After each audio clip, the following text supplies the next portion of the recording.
Yo, I live in one of the most dangerous cities in America. One of the most dangerous city? What's Baltimore. that? Baltimore. Yeah, Baltimore is one of the most dangerous cities in America. Okay, so I saw this like little infomercial info sheet or whatever. It had a bunch of different cities from like South America. All I know is that Baltimore was way higher than Medellin in Colombia. And as a matter of fact, when I went to Medellin, I felt safer there than I ever have in my own city. Are you talking about just crime or It's a more likely? combination. Baltimore's like a very historic port city, like very blue collar, a lot of industrial workers and whatnot, people that work in the harbor or whatever. Eventually, something happens, and then all the people with money left the city and moved to the area outside of the city, leaving behind like a bunch of like poor people. So people don't have jobs because a lot of companies took their companies out of the city. So that created like a issue for money. Like, where are we going to get money from? Who are we going to work for? So people start doing crime, and Makes then it sense. just becomes riddled with crime in the city. The city's very beautiful, a lot of good food, and Uh-huh. good people to an extent. Okay. However, there are a bunch of people that are in between that. They live a very dirty life, and they make the Hmm. city dirty. I'm thinking like most of places, even though the economy is not really great, but if it's full of local people, usually they're not really doing like a lot of crimes, especially towards their own people. So with Baltimore, okay, so look, you can be in a really nice area. For me, downtown, it's like it is what it is. But like if Hmm. I were to go to like a neighborhood, like maybe like take a 10-minute drive up the street, go to a nice Okay. neighborhood. In that nice neighborhood, it'll be nice, but then like a street over, it could be a bad neighborhood. So it's like that close. But like you wouldn't know because just don't go down that street, you know? As a matter of fact, if you ever in Maryland, I would say come to Baltimore and then get some food. Because we have so much good food from all over the world. And it's very Interesting. diverse. Yeah. A lot of halal food. It's actually good. Delicious. And it's not too expensive compared to like a lot of other, I'm not gonna lie, Indian food is overpriced in America. So you're saying that a lot of people are doing a lot of crime and some dirty work. What do you think are the most dangerous work? Like the most illegal type of work. Exactly. I would say anything dealing with narcotics because of fentanyl and the crisis with that. You never know Mm. where the fentanyl is located. It could be in anything. So I would say right now that's probably the dirtiest illegal trade because of the chance of fentanyl being in some of these items. I was imagining when you said the most dangerous is like people shooting each other or something like I mean, that. yeah. Me personally, I've never heard a gunshot outside of a gun range. Fortunately for me. So I mean, yeah, people die every day. People get shot, but it's something that's noticeable when it happens. But there are other crimes that supersede death by gun in America. They assume like, oh, this is always happening. Maybe in some cities around the country, but Maryland, we're not allowed to walk around and carry guns like they do in Texas. What about just to have the gun? You also not allowed, You or can you have it need at like. home to protect your Mhm. home, but there's a certain type of gun you're allowed to have. We're not allowed to have Glocks because they just issued a ban on Glock. So most people get like a shotgun for their home, and it's usually like a last line of defense. Like if someone breaks into your home and then you have no choice, that's when you use a weapon. Hopefully you wouldn't Um, have to.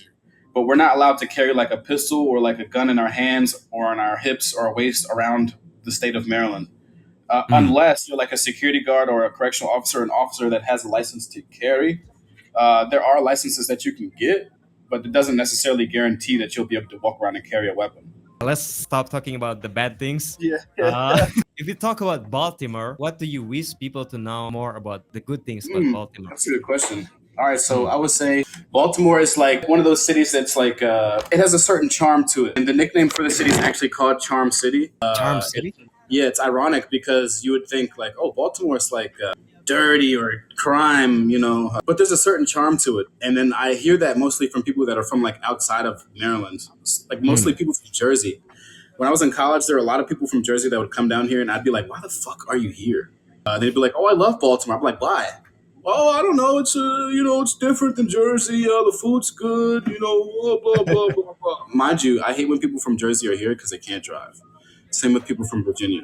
I want some opinion about the culture differences. So, what is something that consider rude in any other country, but it's totally normal, it's totally fine in your city, Baltimore? Calling someone dummy in the city, like a lot of the young people, they say, "What's up, dummy?" But like that's not like a them. They're not calling you an idiot. If I had one night in your city and I wanted to feel like a local, where are you taking me? If you want to feel like a local, we're gonna go to. Okay, you know what we're gonna do? We're gonna go to. We're gonna go to Fells Point or Fells Hill.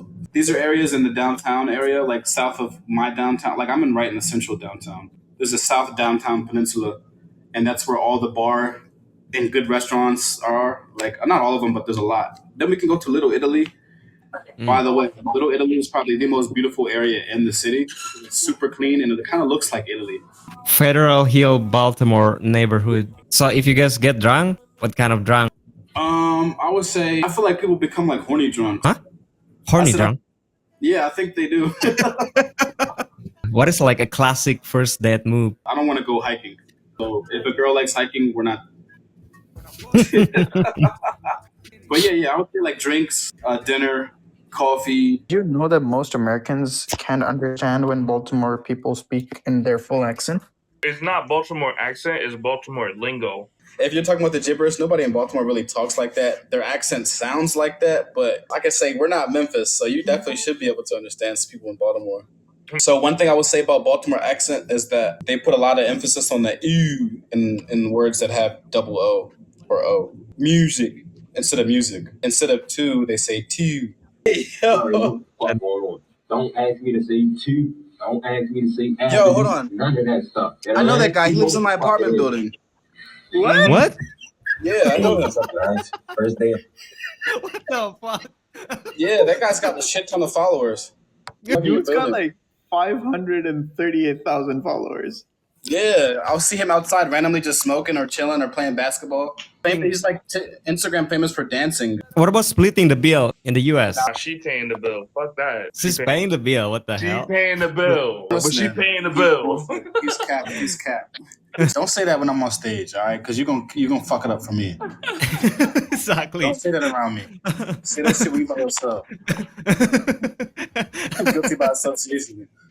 How common is a one night stand in Baltimore? It happens every day, but like I feel like more so people in Baltimore probably have a one night stand and then fall in love, and be pressed. Like Mind how you, many I'm not an expert on one night stands, everybody. Oh, you're not? I'm saying. I don't know shit. I'm just answering based on what I think. So here's the thing, right? I feel like being on a bed with someone is like a peak of connection, let alone the emotional connection. So this is higher level than just emotional connection. That's my personal perspective, right? So if someone doing one night stand and they just forget about it on the next day, how does it work? For men, it's easier for us just to hit something and go. For women, it's completely different. It's not to forget, it's to like, she was just. I feel like it's different per person. For me, I'm not gonna forget. You've been one night stand with 3 different girls in Thailand so far? Yeah. I mean, how was it? Is this like one night stand and then boom, disappear, or are you still connected? One of them, it seemed like she wanted to like keep connected, but at the same time, she didn't. And it was only because she left her fucking shades at my house.